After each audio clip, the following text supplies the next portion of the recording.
So let's start with developing a palate. So let's talk about structure of a wine first and foremost. What do we mean by structure? What does that really imply in terms of what the overall wine looks like? We can really break structure down into six components. Six components, really starting with acid being your most important structural component. Acid is going to be the thing that preserves your wine the most. It's the thing, and therefore it's the thing that makes your wine live the longest. It's the thing that makes your wine taste fresh and youthful. As a wine ages, acid diminishes. Second type of structure is, we'll call it tannin. Tannin both from the grapes themselves, whether it's from the skins or from the stems. And then we have oak tannin as well, if the wine was oaked. Then we have alcohol. Alcohol can be part of your structure. Is it high alcohol, low alcohol, or in between? Then we have things like sugar, residual sugar. Is the wine sweet? Does it have a sweet component, or does it just taste fruity? And I will tell you that none of these wines have any residual sugar in them, but these are types of wines that you can give to somebody that likes sweet wines, and they will say, while it's not sweet, I appreciate it because it's fruity. And so we have to make the distinction between actual residual sugar in the wine that's not fermented out versus wines that are fruity because of ripeness or the type of production that they were put through, primarily oak. Then we have color. Color is obviously, if you look at these colors, they are kind of, there we go, gold, kind of canary to gold colors. The California one is darker color.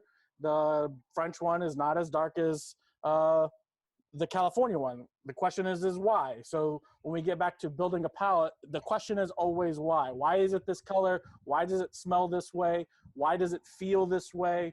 And then that's how we put the pieces of the puzzle together, and that's how you build your palate. The last part of color, we also have extract, meaning the depth of color. So while these, we can say these are both kind of canary to gold colors, the extract or the concentration of color in the California one is darker than the color or the extract of the French one, okay? So we have the actual color of the wine, and then we have the depth or the concentration of that color. And then your last part of structure is really not something you will taste or feel. It's the aroma, the aromatics of a wine. So like in a blending, why do we blend wines that are highly aromatic with wines that are neutral? Well, because I want some of that character, some of that structure to be lended to the wine. So when we talk about Chardonnay, what are the main characteristics of Chardonnay, okay? This is gonna feed into this discussion of body. And so before I answer the question about Chardonnay, let's talk about body. When we talk about body, there's really kind of an amalgamation of things that define body. First and foremost, it's alcohol. So we can make the assumption that the higher the alcohol, meaning the higher the degree of ripeness in the vineyard before harvest, when you convert all that sugar to alcohol, you're gonna get a fuller bodied wine, okay? So that's the biggest precursor. Some people define that as they look at the legs of a wine, and while I don't pay attention to legs often, or really at all for classes, what legs tell you in terms of a wine is the slower they fall, the wider they are, the more higher the alcohol it is because of the evaporation rate, and therefore we can assume that the wine is fuller bodied. Same thing for sugar. If you have a really sweet, sticky kind of wine, those legs will stick to the sides of the glass, and we can either assume that the wine is either fuller bodied or has some level of residual sugar. So the other component of body is tannin. The other part is color. The other part is really all the levels of structure. So if you have a wine that is high acid, high tannin, high color, high extract, high sugar, you're gonna have a wine that's pretty full-bodied. One great example of this is like Amarone. Amarone from Italy is a very full-bodied red wine that tends to have a lot of structure and therefore has the ability to age for a long time if you wanted it to, depending on how it's produced. So body of a wine, between the weight or the body of a wine and how dry or how sweet it is really the two things that make the defining of a wine a lot easier if you can understand exactly the body and dryness of a wine. And when I say dryness, I'm assuming that we all understand that a wine that is dry is not sweet. A sweet wine is not dry. They are opposites, okay? So when we get to this idea of what is the Chardonnay, we need to be able to understand its context for body, and it's also its context for dryness, all right? So take a taste. If you haven't already, taste both of them. Get an appreciation for what they feel like, what you're tasting. Particularly on the French wine, pay attention to as you taste and swallow, how much saliva is added to your palate. And then when you compare that to the Lodi, basically notice that it's almost opposite. And then we'll talk about it. So give it a taste, give it a swirl, give it a taste, and then let's reconvene.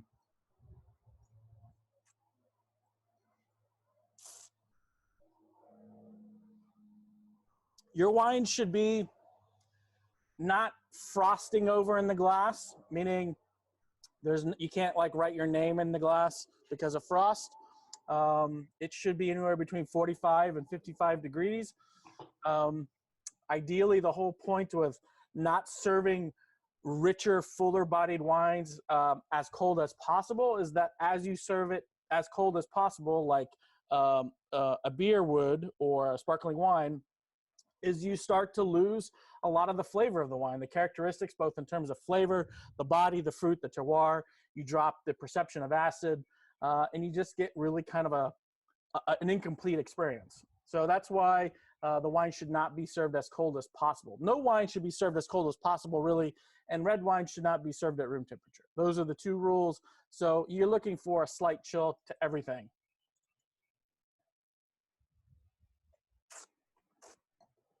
Wow, that Lodi one's really good. I like them both. Okay. So let's walk through. Let me pour some more wine.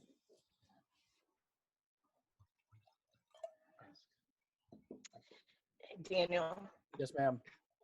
Am I crazy to be tasting pepper on this Lodi one? I would define it as what kind of pepper. It could be a little spicy. I mean, it may be white.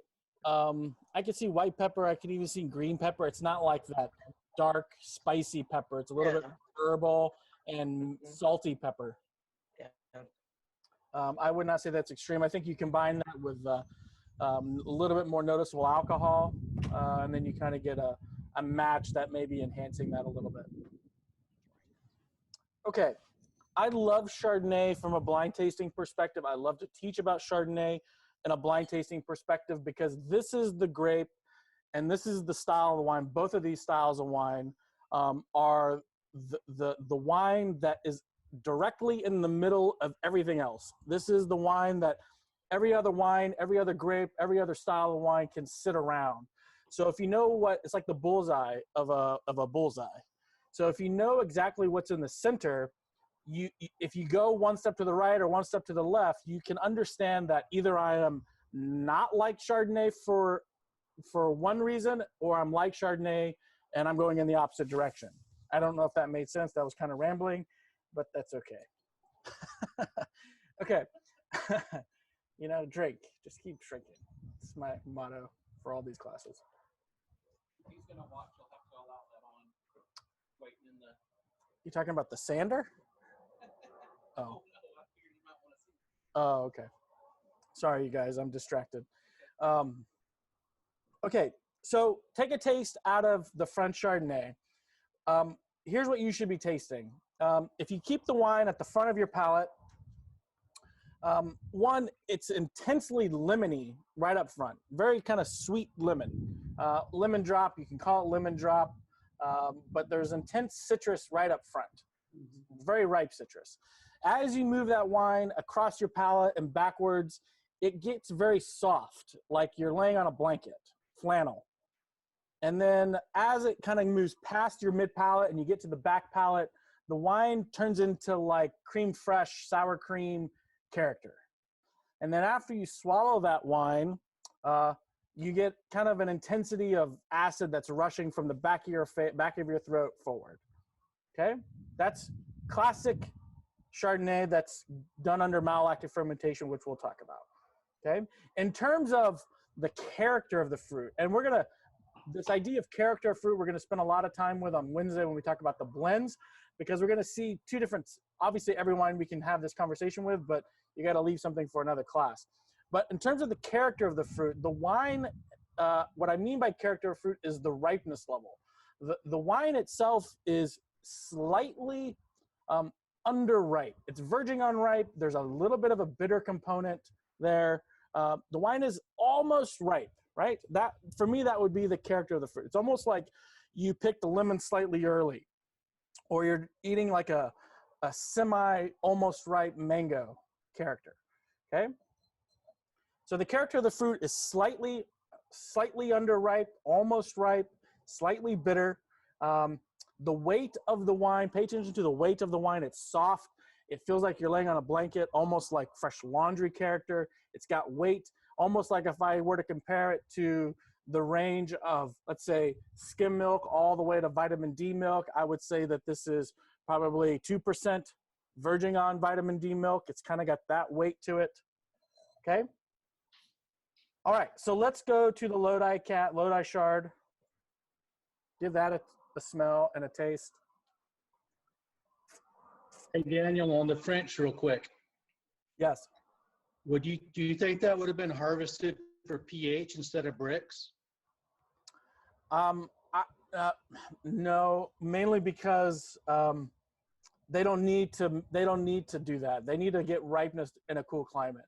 Whereas in a warm climate, you're more focused on your pH for your acid balance, for microbial protection and things like that.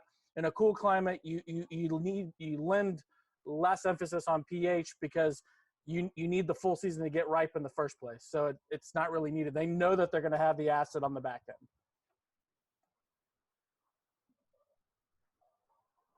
I'm adding people, stand by.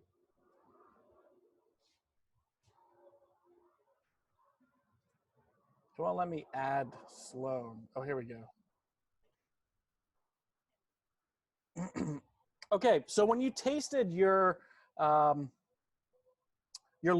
Chardonnay, and we spent quite a bit of time last week talking about Lodi in terms of what makes Lodi unique, but to kind of summarize Lodi, Lodi is a cool-ish climate that's on the interior of California as opposed to being on the coastal side of California. It is unique because of the influence of the Pacific Ocean that actually comes through the interior of the state, cooling off Lodi, and therefore it produces fresher style wines that aren't nearly as intense in terms of body or flavor intensity. They're a little bit more delicate, a little bit more neutral, a little bit more soft-spoken style wines.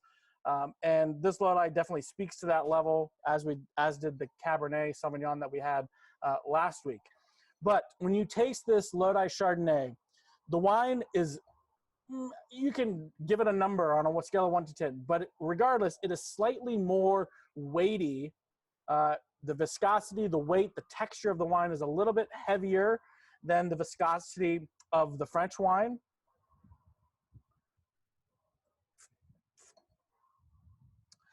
The alcohol is noticeable, meaning if you take a taste and you breathe out, you can kind of feel that alcohol come forward. It's not out of balance. It's just noticeable, kind of giving back to this idea of that classic New World representation of the ability to perceive alcohol. And then in terms of the evolution of the wine across your palate, you still get very lemony citrus up front, and then it evolves past your mid palate, it softens, and then it turns into almost like a sour cream, cream fresh, buttery component on the back end. You know, this is very classic buttery Chardonnays as we would expect from both California and Burgundy. The question is how buttery are they? That diacetyl component, the chemistry of butter, how prominent is it? They're both very dialed back. The fruit very much is in the forefront. The production of the wine is really secondary. And so the wines are in balance, although the Lodi is noticeably higher in alcohol, and it also makes you salivate less. So that's your big key for in terms of how much acid does a wine have. The wine that makes you salivate more is the wine that has the most acid. Okay, so the Lodi has less acid than the French. That's expected. It's not always an absolute. You can have a cooler climate, or you can have a non-malolactic fermented Chardonnay and still have the ability to have really prominent acid. Okay, so now that we tasted the wine, the character of the Lodi is riper. It's beyond ripe. It's got fruitiness to it. Some people will call that sweetness if you want to give it that name. None of the wines have sugar in them, but the right character of fruit in the Lodi is riper. Riper lemon, riper tropical fruits. It's got this white flower, honeysuckle, kind of gardenia thing happening. The French wine, for lack of a better word, has a little bit more minerality. It's a little bit chalky, a little bit dusty, and it's got this slightly bitter edge to it that is either from a cool climate, which it is. Burgundy is a cool climate, or it could possibly be a warmer vintage in a cool climate. These are all questions that we have to start to think of in the world of a blind tasting. Is this, if I'm talking about the French Chardonnay, is this style of Chardonnay classic for the region?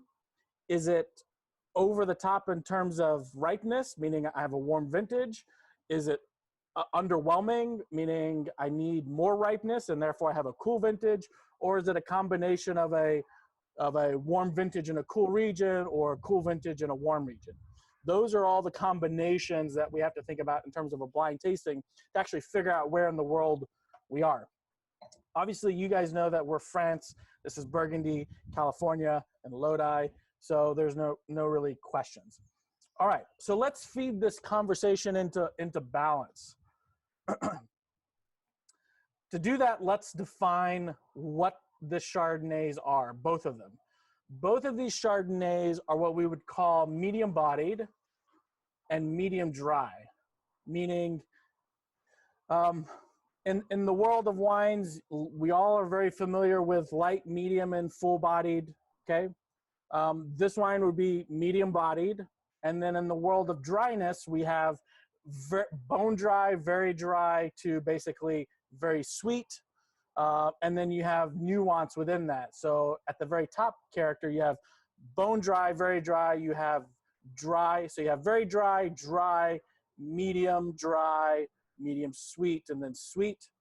Okay. That depending on what school or who's training you to taste wines, there's other nomenclature out there. Like I have a medium plus body, medium minus body, medium plus acid, a medium plus tannin. So whatever the idea is that you understand that you have to understand that there's nuance with all of this. So while I'm saying that these Chardonnays are medium bodied and medium dry, over time they may shift. And if I get a character of Chardonnay that's not correct, maybe that's unique to itself. And so we have to understand what is the correct character of a wine to understand that when I get something that's not that, why is it different? How is it different? And is it okay that it's different?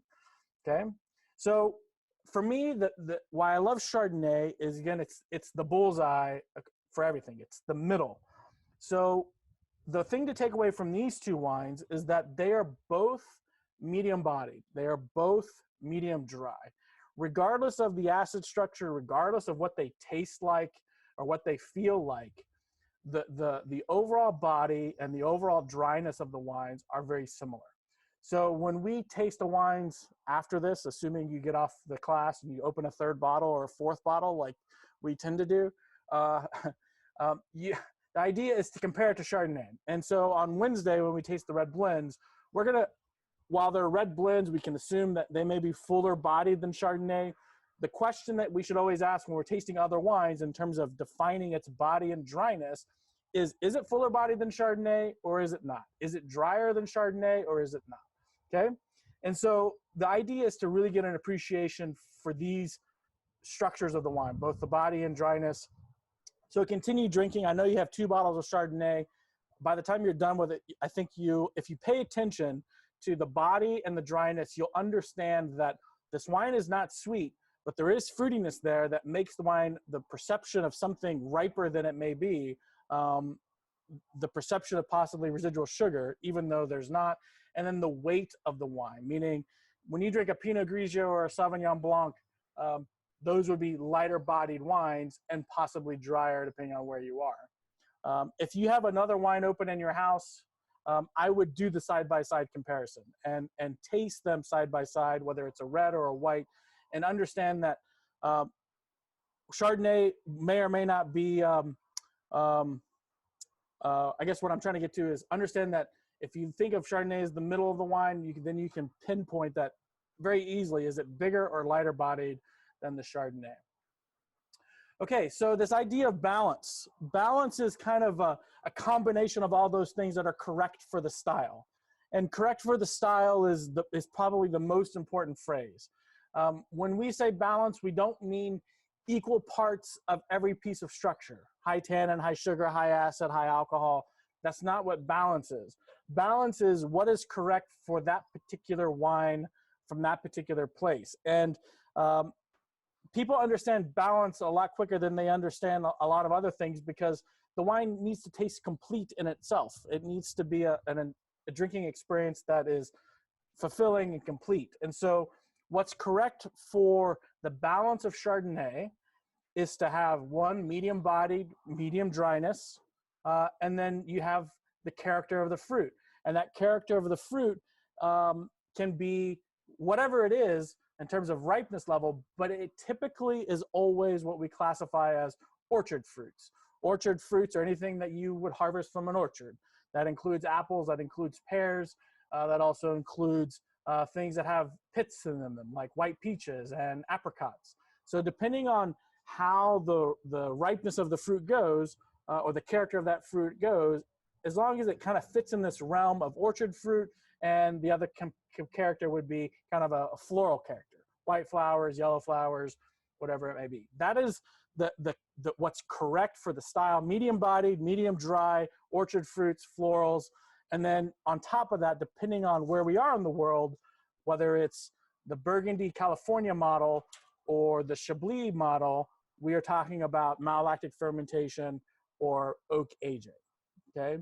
And that's kind of the deviation that will kind of feed into the different styles of Chardonnay. Okay, so these are global numbers. Some of this data is from 2011. Some of these numbers are from 2015. There is 2019 data, but it's not, didn't really show me the information that I really wanted. It was actually in gallonage instead of vineyards. So these units here are acres, Chardonnay by the numbers in terms of total acreage. You can see that France is 115,000 total acres of Chardonnay, which represents about 14% of the total vine acreage in California. Really, pretty much every other country outside of France uses the term hectare instead of acres. While I represented this data in acres, I had to do a conversion. And so the easy conversion from 1 hectare to 1 acre is 2.47 acres equals 1 hectare. So if you see on anything you're reading and it's followed by area and then the unit is capital H, little a, hectare, that's the unit of conversion. 2.47 acres equals 1 hectare. What is Texas's production? Okay, let me pull up my chat.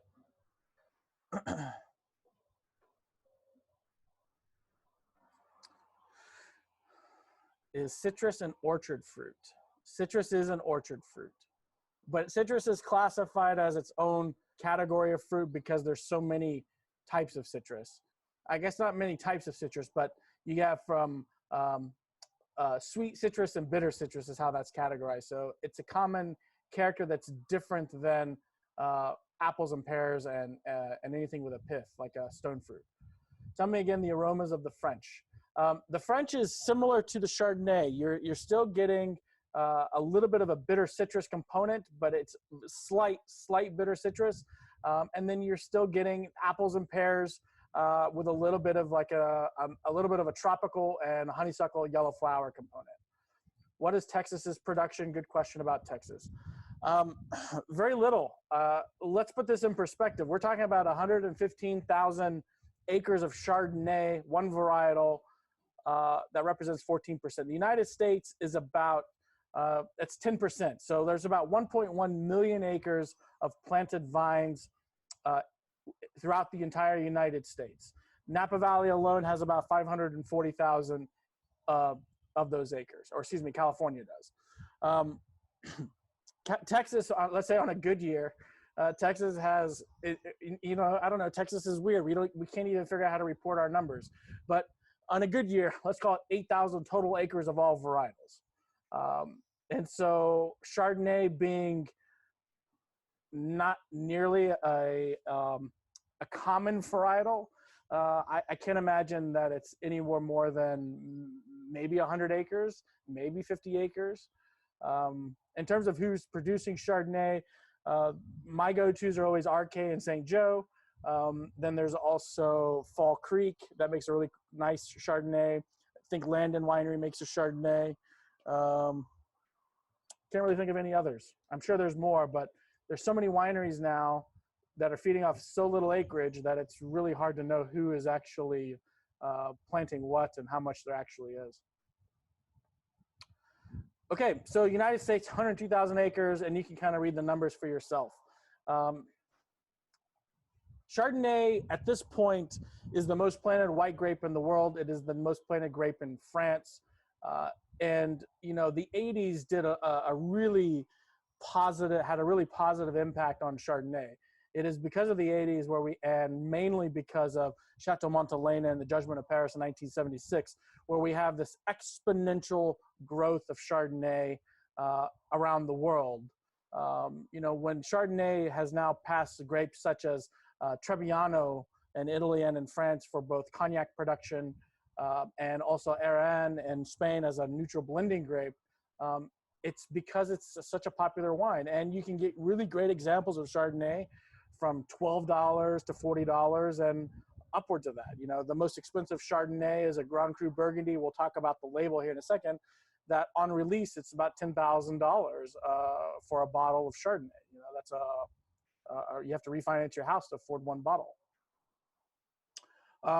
So kind of numbers by Chardonnay. It's an exciting grape to talk about, one, because while there's a lot of movement to not drink Chardonnay, some of the best wines and some of the best values are still Chardonnay in any given region. And all these countries, and I didn't really list South Africa and Argentina and places like that, and all the kind of Eastern European regions that are producing Chardonnay. Every region is producing Chardonnay. So it's a grape that has had a lot of experience thrown at it, and you can find many different styles, which is what makes Chardonnay the most interesting.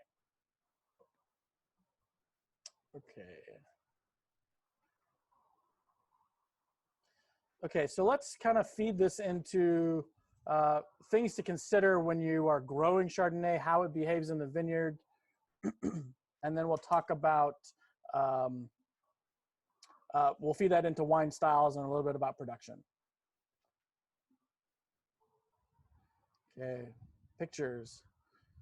I'm going to hit you with some pictures.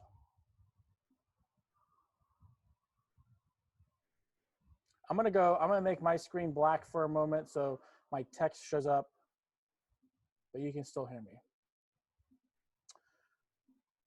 Okay. So when we talk about Chardonnay in the vineyard, in terms of its foliage, it's a very broad leaf. It's a very easy grape to recognize, both in terms of its size and its shape.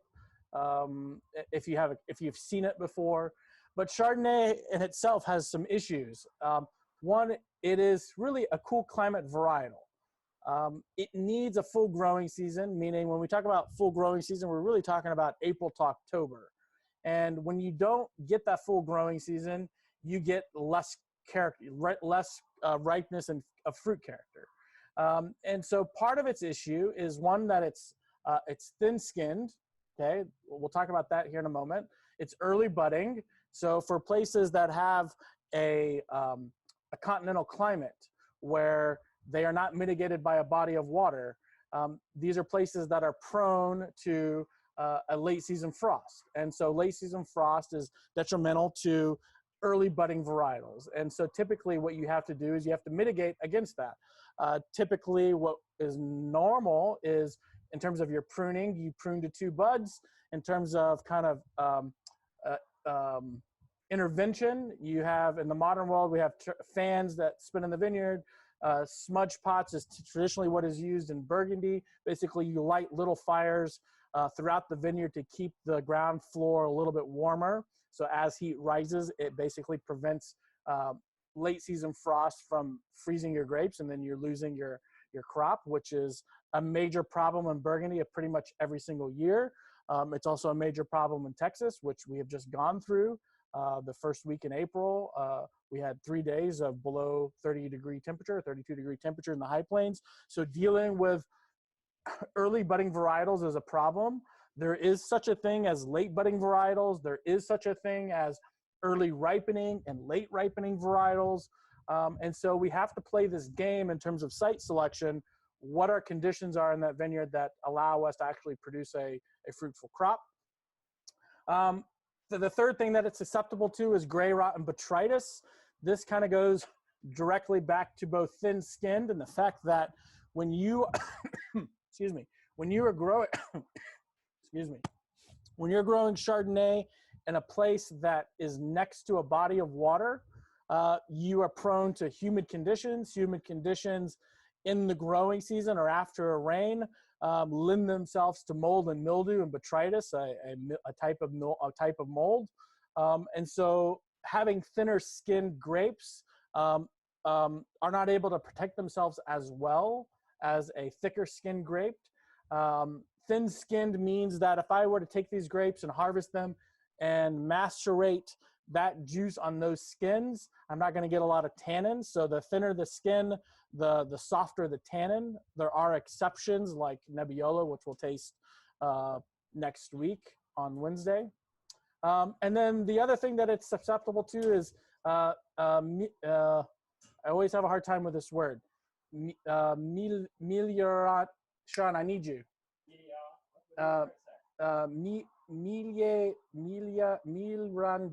Milrandage, right? Milrandage. In America, we would say Milrandage. Milrandage. But Is it spelled out? yeah, Mirandage. Mirandage. Mirandage. Mirandage. Now everyone repeat after me. It's a hard word to say. I hate to say it in English because it sounds like a hick, but mirandage. Anyways, mirandage is the situation that Chardonnay goes through that it's prone to, which is different ripening levels at different times for a single cluster. So in a given cluster, which is what this middle picture is that you have clusters that have bigger berries than other berries, and they ripen independently from one another. And therefore you have an issue in terms of when the cluster is actually ripe and when do you harvest. So your worst case condition is always your largest berries, which means that Chardonnay is always going to have some level of underripe, green, very tart acid in the wine. And the question is how do you deal with that in the winery? And Chardonnay, being very much a producer wine, gives a lot of, there's a lot of tools there that allow for us to manipulate what we're getting from the vineyard. And so the picture on the right is actually mirandage kind of in a more mature state. You can see bigger berries mixed with smaller berries. And the question is how do we deal with that? Okay.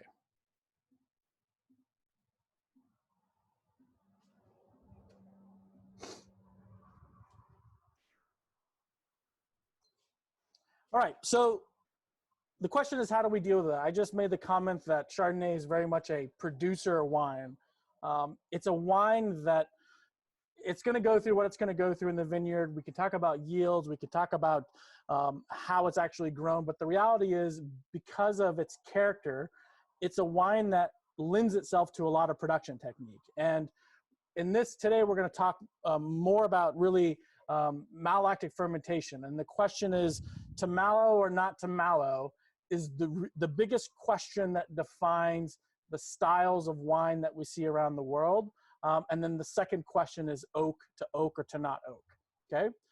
So to summarize what malolactic fermentation is, that really the definition is in the name. We're converting malic acid to lactic acid, and it's a situation that occurs spontaneously unless you prevent it from occurring. So in these places that are producing very tart, high acid, clean, non-creamy, non-buttery styles of Chardonnay, they have intervened to create that wine. That is not the natural state of that wine. And so what the natural state of that wine is to take the acid that's most commonly found in apples. That's malic acid, which is the most common acid found in the vineyard at harvest. And you're going to convert that acid through a secondary, we call it a secondary fermentation. It's not technically correct. That's a different topic for another day. But it goes through a secondary fermentation where it converts that malic acid into lactic acid, which is the acid found in dairy. And so you go from a crisp, clean, tart acid into a richer, creamier, weightier, softer acid, okay?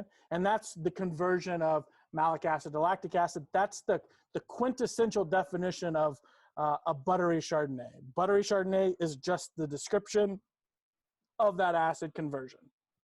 It's pretty simple. On top of that, we can talk about oak, okay? And so both of these wines have gone through malolactic fermentation. Both of these wines have seen some time in oak.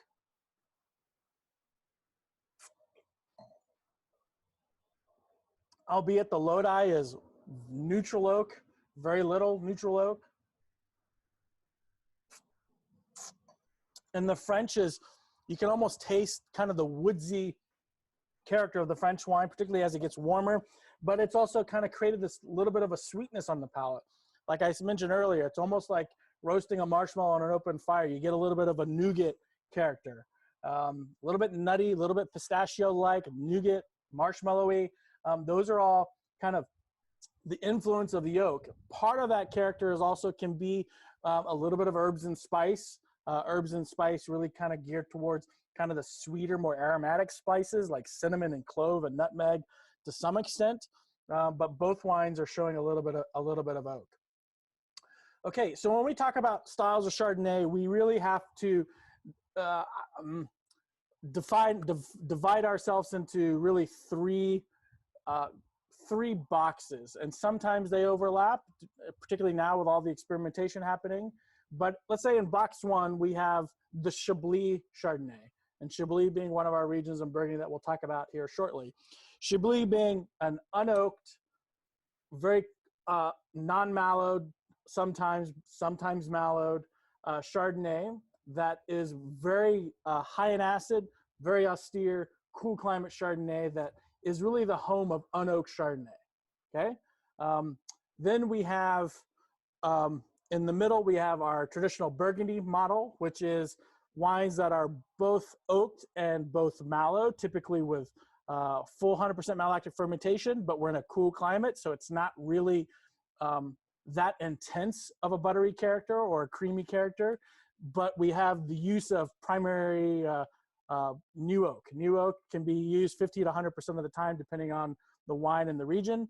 But oak is definitely part of the overall style and character of the wine.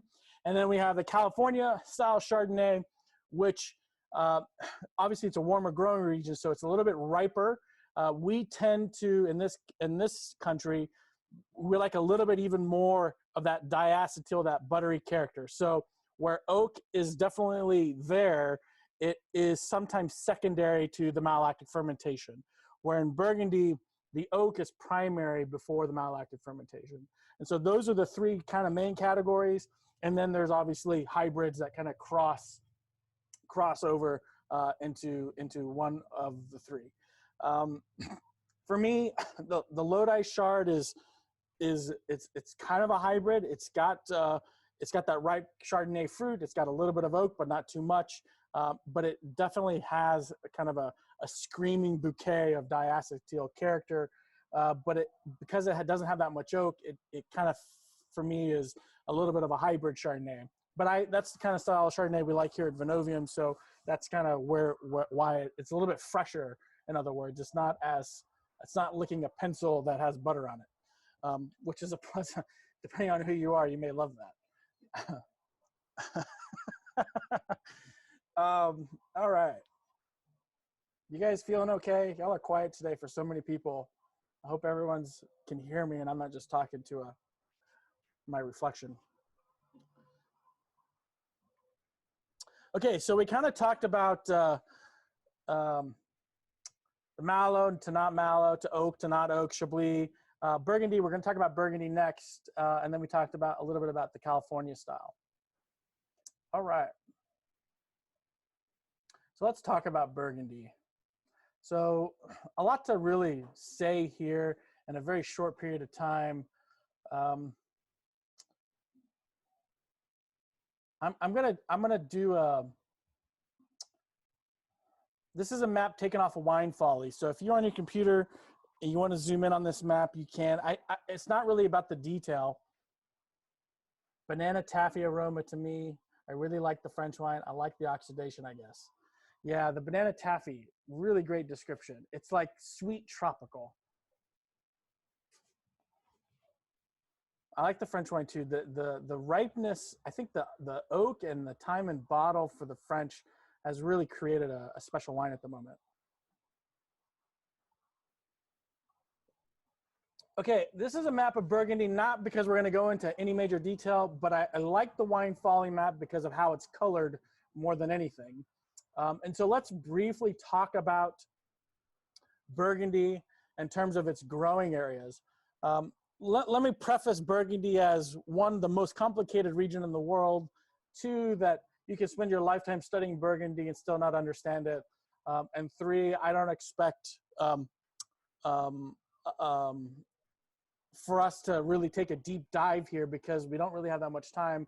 Again, it's a class on Chardonnay, so to really understand Burgundy, we really need to understand its terroir, its history, and kind of figure out why it is the most complicated place on the planet.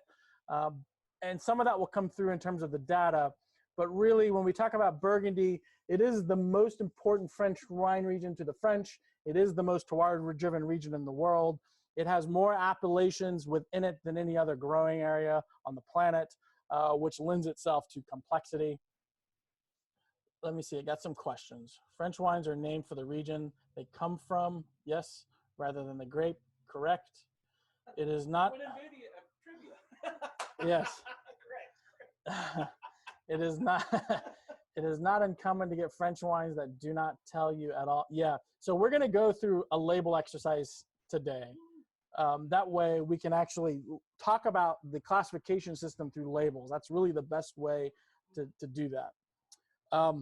Okay, so when we're looking at the map of Burgundy from a very high level view, you have really four main areas. There's a fifth area that's not shown. Well, it's technically shown. It's the gray at the very bottom, which is Beaujolais.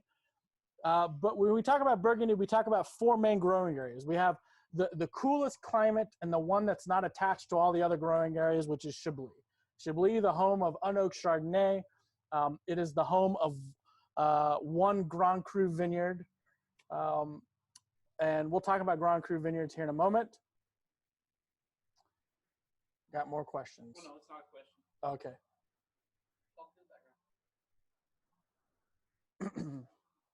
Yes, we need to drink more wines with Robbie.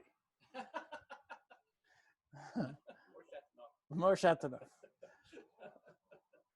Okay, so we have Chablis, and then as we kind of go southeast, Chablis is not that close to the other two regions. This was just cropped and made closer so we can kind of get an idea of where it actually sits.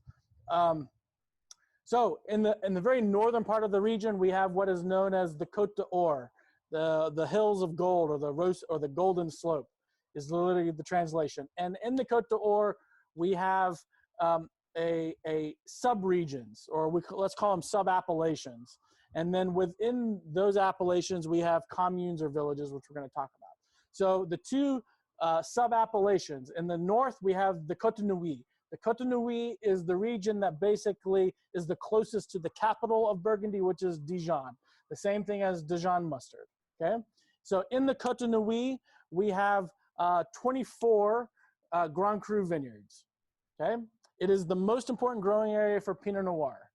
When we talk about Burgundy in general, we really only mean two varietals. There's some exceptions, but really, we really mean two varietals, Chardonnay and Pinot Noir. We have the Cote De Nuit. This is mostly red, 90% red, and then a little bit of white wine. And then just beneath the Cote De Nuit, where it's divided and then the purple picks up again, we have what is known as the Cote De Beaune.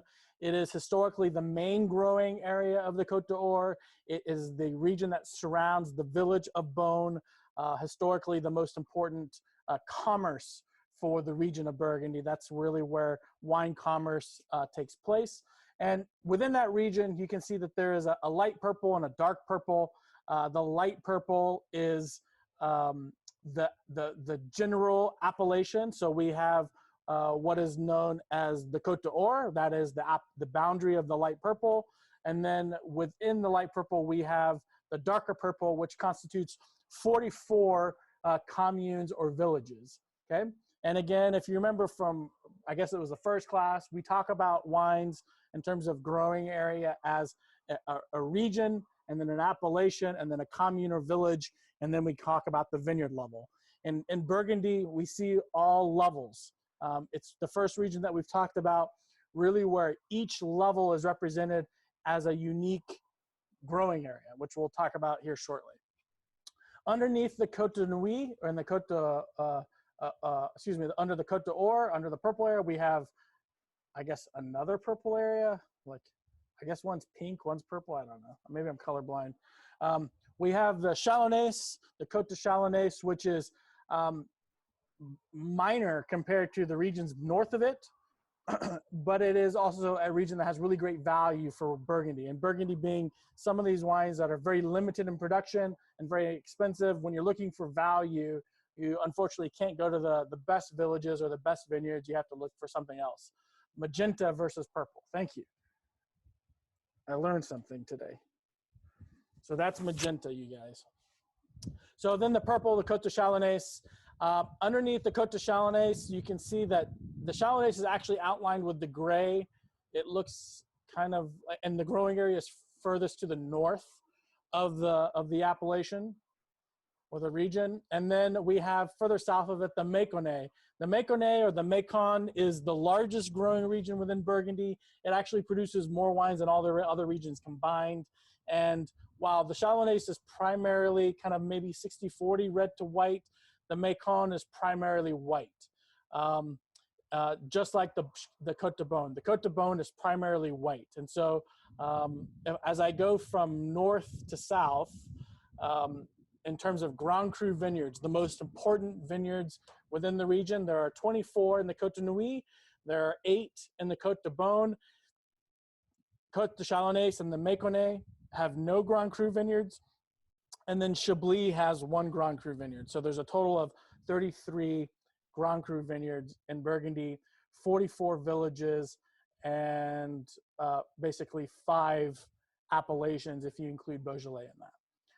The region itself, Bourgogne, which is all the regions combined, is its own appellation. So I can make a wine that I source Pinot Noir or Chardonnay from all over, from whether the Cote d'Or or the Macon or wherever, that can be labeled, bottled and labeled as Bourgogne wine, Bourgogne red or Bourgogne white, and that is a classified wine. Okay. Let's look at the Macon specifically. Here's another map. Wine Folly. I love Wine Folly maps. Let me move my face over. Here we go. Okay, so you can see Macon. If you look, while it's labeled Macon in the middle of the light orange, at the very bottom is the black dot that is the village of Macon. And just southwest of the village of Macon, there is a commune, a small village that's actually named Chardonnay. And that is where we get the name of Chardonnay from. It is a mutation that occurred thousands of years ago between 2 different varietals that produced a grape that we now know today as Chardonnay. But when we talk about Chardonnay, these are all before the modern world, before technology and research and the ability to study grapes. These were all locally known varietals. And so when you get to certain places in Burgundy, Chardonnay has a different name. There's synonyms to grapes of every type. Chardonnay is no exception. So when we get to Chardonnay of Macon, it is really Chardonnay. When we get to the Chardonnay of Beaujolais, it traditionally was called Gamay Blanc because it was the white grape to the red grape. And that's what they knew, even though it actually was Chardonnay according to today's nomenclature. In Burgundy in general, though, Beaune is the capital. Beaune is the center of the region. So when we talk about what was Chardonnay called classically throughout the Middle Ages, Chardonnay was called Beaunois, or of Beaune, or from Beaune. So Beaunois is the kind of the regional naming for Chardonnay, but there's actually, where did the term Chardonnay come from? It actually comes from a little commune village that's just southwest of Macon in the south of the Macon, which actually is a term that means thistle. And so Chardonnay is a term that means from of thistles or from thistles or place from thistles. It's all around the term thistle. Thistle is very important in terms of an herb because it's a bittering agent. So it was used for medicine. It was used for all types of vermouths and things like that throughout the Middle Ages. So that's where Chardonnay comes from historically. And then the Macon itself, as you go from north to south, the region dramatically changes in terms of its topography and terroir. From at the very northern part, it's much colder. It's more Chalonnais and the other parts of Burgundy like. It's cooler climate, flatter, degraded slopes of limestone. And then as you move from north to south, the topography becomes a lot more mountainous, and you feed into what eventually becomes a mountain range in Beaujolais. And so the wine that we are drinking is from the Vier Classé, which is the northernmost appellation in the Macon. It is the coolest climate compared to the others. It is obviously not a wine that we have seen commonly in the United States. It was an appellation that was created as of 1999. The most important growing area in the Macon is the Pouilly-Fuissé. And that's you could say Pouilly-Fuissé. You don't pronounce the L's, a little Pouilly-Fuissé. And if you say it very dainty-like, it just rolls off your tongue. Pouilly-Fuissé. In the United States, we get a lot of the very bottom, the Macon Village, meaning a series of villages that come together under a co-op to make wines, and that's the wine that we typically see in that $15 white Burgundy range is typically Macon or Macon Village, a series of villages. Okay? And that's a very common style of wine, incredible value. So anybody that has had La Ville Ferme, La Ville Ferme is the one that has the rooster on it, or a chicken, a French chicken, not an Italian rooster. The white is actually from Macon, and the red is from the Rhone Valley. So very entry-level style wines from the Macon Village area, or just appellated for the overall region of the Macon or the Maconnais.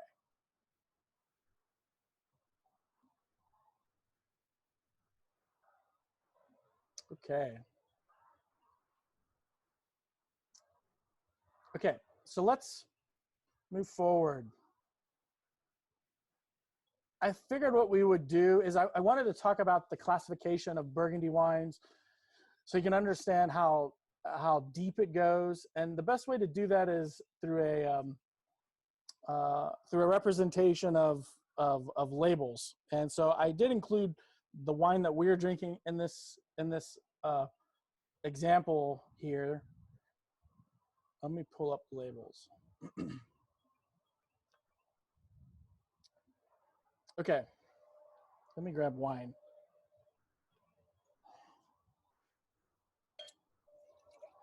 So as the wine is warmed, I'm assuming that you're not putting it in your fridge. the wine is becoming a lot more aromatic, a lot more intensely flavored. Again, as you have a warmer wine, you taste a whole lot more of that wine.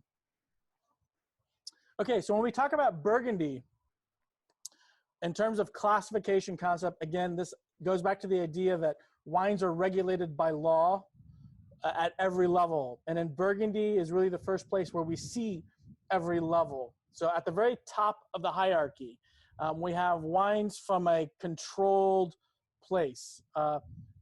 In the French system, we call that the AOC. And so right under the very large font, Bourgogne on this label, you have kind of very script font called Appellation Bourgogne Contrôlée, also known as an AOC, okay? That's the highest level of classification in the French system. While that sounds exciting, the reality is that within that specific AOC classification, there are other higher classifications that are also AOC, okay? Meaning as you move up, each requirement or each land that's defined is in itself its own AOC, which we'll see throughout these labels. So we can get a white wine, a red wine, a sparkling wine, a rosé wine from Burgundy, and it will be just labeled Bourgogne or wine of Burgundy, okay? It's still the highest level of classification. It's just a regional wine. Okay, the next step up in the AOC hierarchy is the village or commune. So this is our label. So we have our Domaine de Roilly, which is our producer, and then we have Vir Classé, which is the AOC commune. So this is like Fredericksburg. Okay, it's a village or a commune name, and there may be several vineyards within this village or commune name that I'm sourcing my grapes from. But because I sourced all my grapes from that village or commune, and that commune has been classified as a growing area, I can then put the name of that growing area on my label. Okay.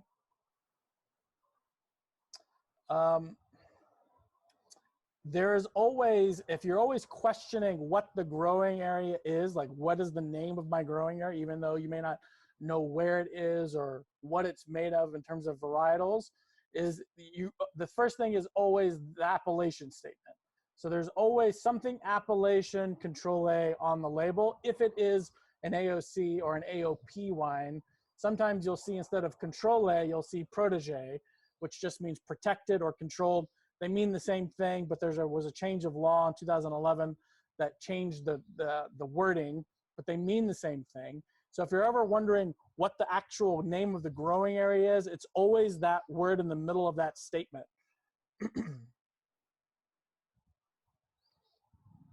Okay, so this is our village, our commune level.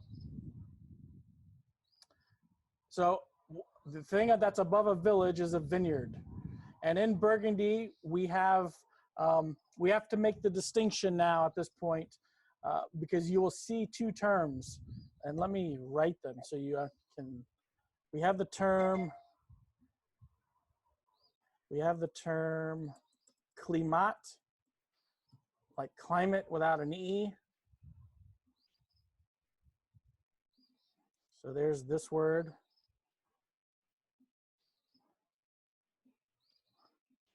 Without the E. Okay, climat. And then we also have the word ludite.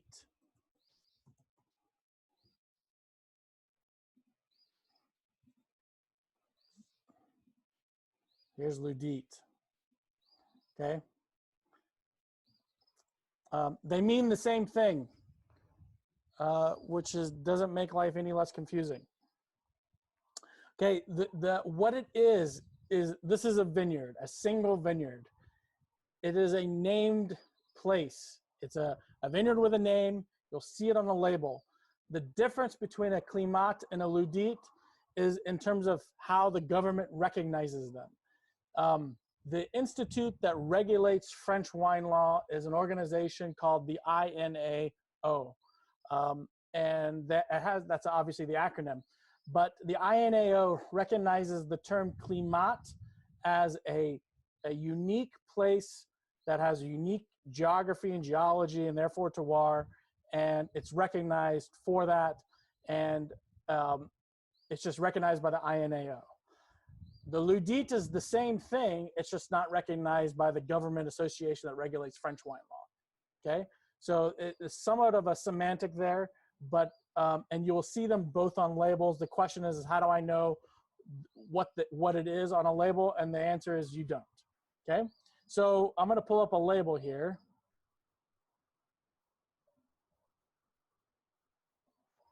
And so the next tier of classification is the Premier Cru. And Premier Cru, it's abbreviated, the number 1 with a little ER, Premier Cru.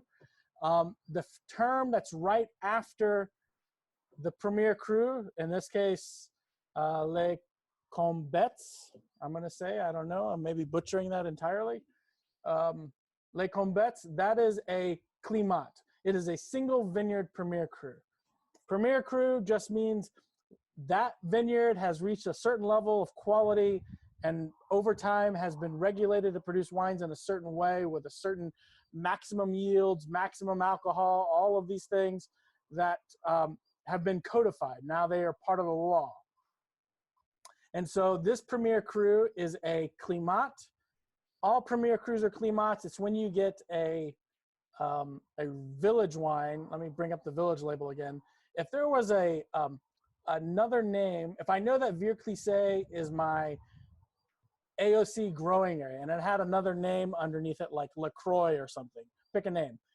That name, if it's not recognized by the INAO, which again, we have no idea, the term would be called Ludite. Or and if it is recognized by the INAO, it's called climat. It doesn't matter. They are what's known as a single vineyard wine, okay? So the Poulny-Montrachet is my commune.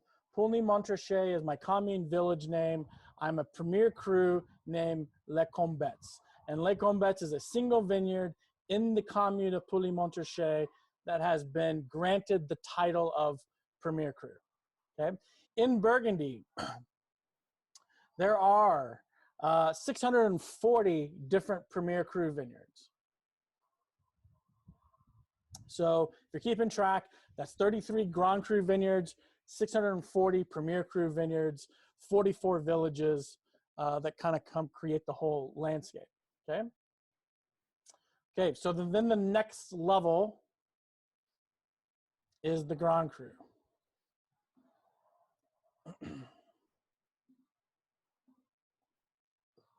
And here's the Grand Cru, Chevalier Montrachet. Montrachet, by the way, is in the Cote De Beaune. It is the most important vineyard for Chardonnay. And there are 5 Grand Cru vineyards. The vineyard La Montrachet is so important that the villages around them, namely Poulny-Montrachet, which is the previous label, Chevalier Montrachet in this case, actually named their towns after the vineyard, okay? Montrachet is so important for Chardonnay that the towns around them affix the name of the vineyard to the village. And so that's what we're getting. So Chevalier Montrachet is my commune. Chevalier Montrachet is also the name of the vineyard. It's a single vineyard Grand Cru, okay? Now, Grand Cru it's like we see the term Grand Vin, we see the term Grand Cru Classé when we get to Bordeaux. The distinction between a Grand Cru in Burgundy and a Grand Cru Classé or a Grand Vin in Bordeaux is that a Grand Cru in Burgundy is always a single vineyard appellation, meaning in its entirety, it is known as its own growing area, and it sits at the very top of the hierarchy. The smallest Grand Cru in Burgundy is a vineyard called La Romanie. La Romanie is about 2.5 acres, 2.4 acres or something like that, which is the smallest growing area in France. I don't know if it's the smallest growing area in the world, but it's definitely the smallest growing area in France. And so when we talk about Grand Crus compared to every other Premier Cru or growing area, they are a single vineyard growing area. And so that in itself is unique. What the implication of the French classification system around the world is pretty profound. The question is that when we talk about European classification systems, right now France is the only EU country of the 27 that has a single vineyard appellation. So if France can do it, other EU countries can do it, but they haven't done it yet. And so the question is if the classification system continues and evolves, it's just a matter of time before we start to see other single vineyard appellations outside of France. And that is what makes really France unique, but Burgundy also unique, because this is the first time we see it.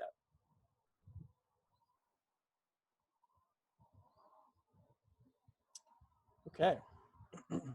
So let's kind of summarize. We're talking about Burgundy, we're talking about Chardonnay, the most planted white varietal on the planet, the most commonly sold white varietal anywhere around the world. Its history dates back well before Pinot Noir ever got its day. It used to be the most popular varietal in Burgundy, even during the Dukes of Burgundy. It was been planted since the 4th century. What about Bell Mountain? I don't know about Bell Mountain. Bell Mountain was Cabernet. If Craig is on, I know that Craig did some work with Bell Mountain, or maybe it was Blue Mountain. And then if it's Blue Mountain, then the Sharps would know. Mara, if you can hear me, do you know if Chardonnay was planted in Blue Mountain back in the day?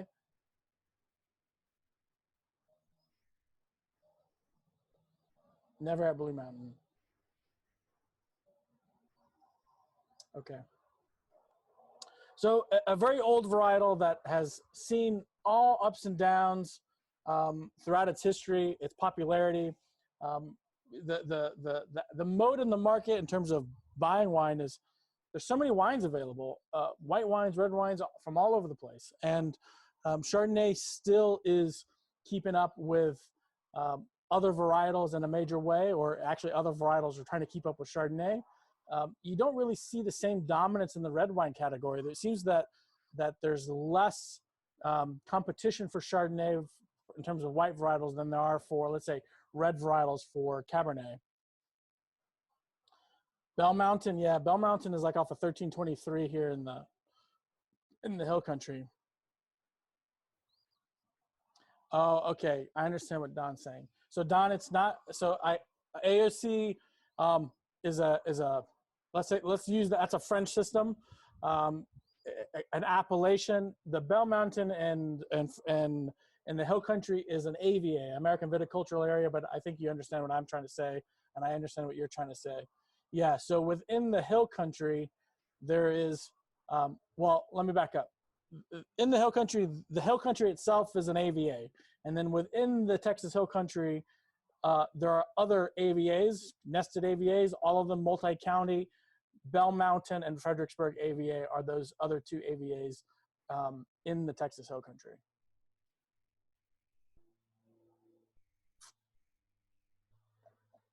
All right, any other questions? Okay, so to summarize, we're drinking Chardonnay. It's a wonderful wine in terms of its history, where it's going, where it is today. I enjoy Chardonnay. Some people are like the ABCs again, anything but Chardonnay. But the reality is there's all kinds of styles of Chardonnay. And while I did not put a Chablis style Chardonnay in the shipment, you can go out and find those wines. They're typically, you see them named Chablis, obviously from the region of Chablis. They're also known as naked Chardonnays, because who doesn't want to get naked? You know? I can't hear you laughing, but I see you laughing, Sherry. You know, yeah, I mean, it's a good time. So that being said, you guys, I know it's 4 o'clock on Mondays and Wednesdays. They go by pretty quick because we're just downing wines. But I really appreciate everyone's attendance and interest in the classes and in Chardonnay. Again, on Wednesday, we're going to carry forward this idea of blends and then also this idea of palate building. That way we can really start to figure out what you're perceiving. And if, as we go along, we'll definitely add on more classes and do more things. So That being said, you guys, I really appreciate y'all. Y'all have a great rest of your day, and we'll see you soon.